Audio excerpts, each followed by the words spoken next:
In the year 1415, a man walked toward his death singing. His voice rose above the crackle of flames that licked at the wooden pyre built to consume him. The man was Jan Hus, a Czech priest who dared to challenge the most powerful institution of his age, the medieval Catholic Church. He had been promised safe conduct by the Emperor of the Holy Roman Empire himself, a solemn oath that no harm would come to him. Yet those promises turned to ash, just as his flesh did, and though his body was reduced to cinders, his message would not die. Instead, it ignited a firestorm that would tear across Europe, shaking the very foundations of Christendom and echoing into the modern world. The early 15th century was a time of crisis for the Church. Once the unchallenged authority of Christian life, the papacy now stood divided and disgraced. The Great Schism had split the Church, with not one, but three rival popes claiming the throne of St. Peter. Corruption festered everywhere. Village priests demanded money for sacraments. Bishops hoarded wealth while neglecting their flocks, and cardinals lived like princes while peasants starved. Indulgences, the selling of forgiveness itself, became a thriving business. Too many believers. It seemed salvation had been placed on the auction block. Into this broken world stepped Jan Hus, born around 1370 in the small Bohemian village of Hesenek. The son of peasants, he rose through talent and education to become a master at Charles University in Prague and rector of the Bethlehem Chapel. Unlike many who sought wealth and power through the church, Hus was disturbed by what he saw. Priests who could barely read the Latin liturgy, bishops collecting benefits while never tending their parishes, a papal court that resembled a political machine more than a spiritual guide. The contradictions between Christ's teachings of humility and poverty and the Church's reality of opulence and manipulation became unbearable to him. Hus found courage in the writings of the English reformer John Wycliffe, who had argued that the Bible, not the Pope, was the supreme authority of faith. Though Wycliffe had been condemned as a heretic, his ideas spread across Europe like wildfire. Inspired, Hus began preaching in Czech instead of Latin, opening the scriptures to common men and women for the first time. He declared that salvation came through faith in scripture, not indulgences or papal decrees. He thundered that corrupt priests forfeited their authority and that the Church must return to the poverty and purity of the apostles. The result was electric. Crowds of merchants, artisans, students, and nobles thronged the Bethlehem Chapel to hear his words. For the first time, many ordinary people felt they were hearing the voice of God without a clerical filter. But power does not yield easily. The Archbishop of Prague, threatened by Hus's popularity, tried to silence him. When Hus refused, Pope John XXIII, one of the rival popes of the Sixth, issued a bull forbidding Hus from preaching. Hus refused again, proclaiming that he must obey God rather than men, even men in papal robes. The conflict reached its breaking point when Hus condemned the Pope's sale of indulgences to fund a crusade against another papal claimant. This was not mere theology, it was an attack on the Church's financial and political lifeblood. Hus was excommunicated. Prague was placed under interdict, meaning all religious services, baptisms, marriages, even burials, were suspended as long as Hus remained. To spare his city, Hus withdrew, spending 2 years preaching and writing in the Bohemian countryside. There, his influence only grew. The common people, peasants, artisans, even minor nobles, saw in him a voice of truth against a corrupt hierarchy. In 1414, a chance for resolution appeared.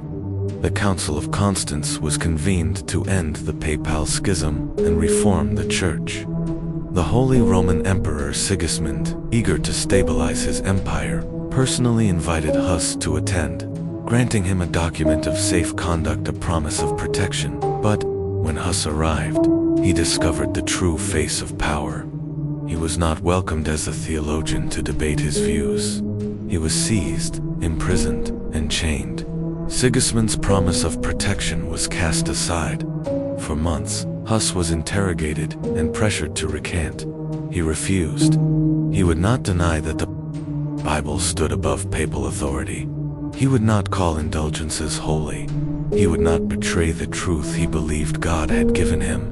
And so, on July 6, 1415, Jan Hus was led to the stake. As the flames rose, he sang hymns until his voice was smothered by smoke and fire. His ashes were thrown into the Rhine River, as if to erase his memory forever. But memory cannot be drowned. His followers, known as the Hussites, would rise in rebellion. They would wage wars against emperors and popes, and their defiance would anticipate the Protestant Reformation a century later. Martin Luther himself would later say, "We are all Hussites without knowing it." Jan Hus's death was not an end, it was a beginning. The man who burned became the spark that lit a new world. Emperor to violate such a promise would be to destroy his credibility and trustworthiness in the intricate web of medieval diplomacy. Hus initially hesitated, knowing the dangers that awaited him in Constance. His friends and supporters begged him not to go, sensing a trap. But Hus felt compelled by his conscience and his faith to defend his teachings before the assembled representatives of Christendom. He believed that truth would prevail, that his arguments from Scripture would convince reasonable men, and that the emperor's safe conduct would protect him. On October 11, 1414, accompanied by Bohemian nobles and carrying Sigismund's promise of protection, Jan Hus would never see his homeland again, and his trust in imperial honor would prove to be a fatal miscalculation that would cost him everything. Upon arriving in Constance on November 3, 1414, H initially moved freely throughout the city, preaching in private homes and meeting with supporters. The safe conduct seemed to be holding, and he wrote optimistic letters back to Prague describing his reception. However, the council's agenda quickly became clear. This was not to be a theological debate, but a tribunal. On November 28th, barely 3 weeks after his arrival, H was arrested on the orders of the cardinals and Pope John the Hernind, despite Sigismund's safe conduct. When Emperor Sigismund protested this violation of his guarantee, he was told by the council that promises made to heretics were not binding, and that the church's authority superseded imperial safe conduct. Hus was imprisoned in a Dominican monastery under horrific conditions. The cell was barely large enough for him to lie down, located next to a latrine that filled his cramped quarters with noxious fumes. The stench was so overwhelming that it made him violently ill, yet his captives showed no mercy. For months, he was denied adequate food, proper medical care, and even basic sanitation. His health deteriorated rapidly under these conditions, but his spirit remained unbroken. He spent his time in prayer and writing letters to his followers, encouraging them to remain faithful to the gospel truth, regardless of what happened to him. The trial that followed was a mockery of justice, predetermined in its outcome, and designed to humiliate rather than examine truth. Hus was presented with a list of articles supposedly extracted from his writings and sermons, many of which had been taken out of context or distorted beyond recognition. When he attempted to explain his actual positions or provide scriptural support for his teachings, he was shouted down by hostile cardinals and bishops who had no interest in genuine theological discussion. The proceedings were conducted in Latin, making it difficult for supporters in the audience to follow, while Hus was frequently interrupted and prevented from mounting a coherent defense. The council demanded that H recant all of his teachings and submit completely to papal authority. They offered him life imprisonment rather than death if he would simply admit error and beg forgiveness. But Hus refused to compromise his conscience or betray what he believed to be biblical truth. "I would not, for a chapel full of gold, recede from the truth," he declared to his accusers. He argued that he could not recount teachings he had never held, and that he would not deny scriptural truth simply to save his earthly life. His steadfast refusal to bend, even in the face of certain death, Both frustrated and enraged, the council members who had expected him to cave under pressure. As the trial dragged on through the winter and spring of 1415, Huss's supporters in Bohemia grew increasingly agitated. Petitions arrived at the council signed by hundreds of Bohemian nobles demanding his release and threatening consequences if he was harmed. These threats only strengthened the council's resolve to make an example of him. They understood that allowing Huss to return to Bohemia alive, even if silenced, would be seen as a victory for his cause and would encourage other reformers throughout Europe to challenge church authority with impunity. The final session of Huss's trial took place on July 6, 1415, in the Cathedral of Constance, before an assembly of cardinals, bishops, abbots, and secular authorities. One last time, the council offered him the chance to save his life through complete recantation. Huss arose to address the assembly, his body weakened by months of imprisonment, but his voice clear and resolute. He declared that he had always sought to preach only what was supported by Scripture, that he had never intended to create division within the church, and that he could not in good conscience deny teachings that he believed to be true. God is my witness that I have never taught or preached what false witnesses have testified against me, he proclaimed.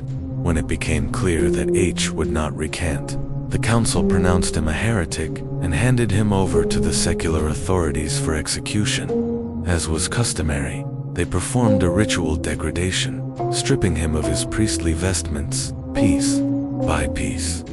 While reading out his condemnation, they placed a paper crown on his head, decorated with images of demons, and inscribed with the word, heretic. Throughout this humiliation, H maintained his dignity, praying quietly and showing no sign of fear or regret. Emperor Sigismund, who had promised him safe conduct, was present during these proceedings, but said nothing to intervene. H was immediately taken to a field outside the city walls where a pea had been prepared. A crowd of thousands had gathered to witness the execution, including many of the council members who wanted to see their sentence carried out. The executioner offered Huss one final opportunity to save his life by recanting, but he refused.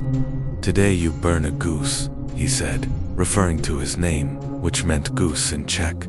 "But in a century you will hear a swan sing whom you will not be able to silence." This prophecy would prove remarkably prescient, as exactly 102 years later, Martin Luther would begin the Protestant Reformation that would finally shatter the Catholic Church's monopoly on Western Christianity. As the flames were lit, Huss began singing hymns in Latin, his voice carrying clearly across the field. "Christ, Son of the living God, have mercy on me," he sang. Even as the fire began to consume his clothing and flesh, witnesses reported that he continued singing until the smoke became too thick and the flames too intense for him to continue. Some claimed they could see his lips moving in prayer, even after his voice was silenced. The fire burned for hours, until nothing remained but ashes, which were then scattered into the River to prevent his followers from collecting relics. News of Huss's execution reached Bohemia within days and sparked immediate outrage.